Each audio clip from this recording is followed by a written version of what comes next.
একই সাথে যারা উপদেষ্টা রয়েছেন, আজকে আমরা অনেক উপদেষ্টা থেকে দেখেছি খুনিদেরকে পুনর্বাসন করার বক্তব্য দিতে। আমরা সেই সব উপদেষ্টাদেরকে মনে করিয়ে দিতে চাই, ছাত্র জনতার অভ্যুত্থানের মধ্য দিয়ে আপনি উপদেষ্টা হয়েছেন। সুতরাং তখন কোন বক্তব্য দিবেন, আপনার সামনে যেন 5ই আগস্টের গণভবনের চিত্রটা মাথায় থাকে, আপনার সামনে যেন 5ই আগস্টের পার্লামেন্টের চিত্রটা মাথায় থাকে।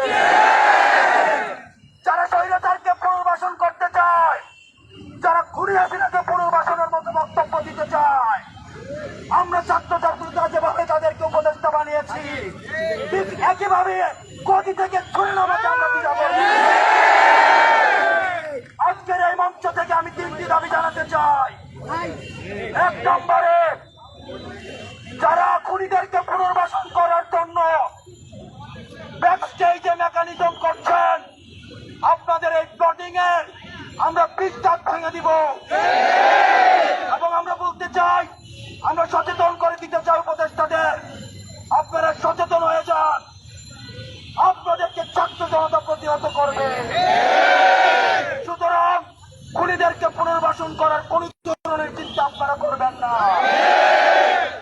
আমার 2 নম্বর আহ্বান মিডিয়া ভাইদের প্রতি, গণমাধ্যমের সাথে আমাদের সৌহার্দ্যপূর্ণ সম্পর্ক, আমাদের তাদের সাথে সৌহার্দ্যপূর্ণ সম্পর্ক ছিল, আছে এবং থাকবে। আমাদের আন্দোলনকে সার্বজনীন করার ক্ষেত্রে গণমাধ্যমের অবদান অনস্বীকার্য।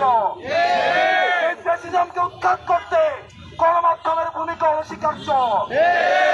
কিন্তু আমরা দেখতে পাচ্ছি কিছু কিছু গণমাধ্যম খুনিদের পুনর্বাসনের ষড়যন্ত্র লিপ্ত হচ্ছে।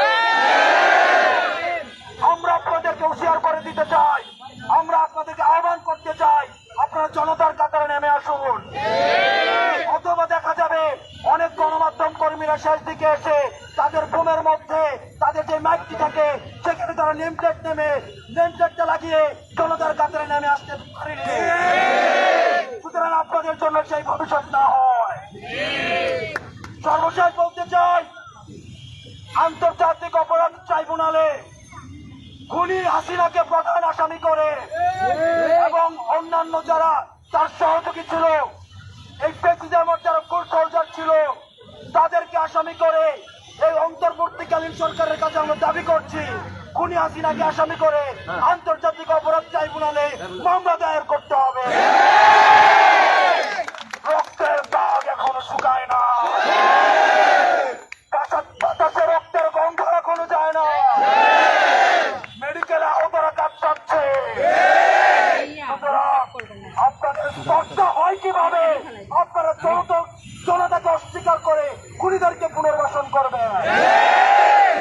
সর্বশেষ যারা শিক্ষার্থী এখানে রয়েছে, আমরা আপনাদেরকে বলতে চাই, ক্যাম্পাসে ছাত্রলীগের চলে আসা দখলদারিত্বের যে রাজনীতি, হল দখলের রাজনীতি, ক্লাসরুমের যে রাজনীতি, স্বৈরাচারকে ফুড সোলজার হিসাবে পালন করার যে রাজনীতি, এই রাজনীতি ক্যাম্পাসে পুনর্বাসন আর কোনোদিন হবে না, দলের মধ্য দিয়েই হবে না।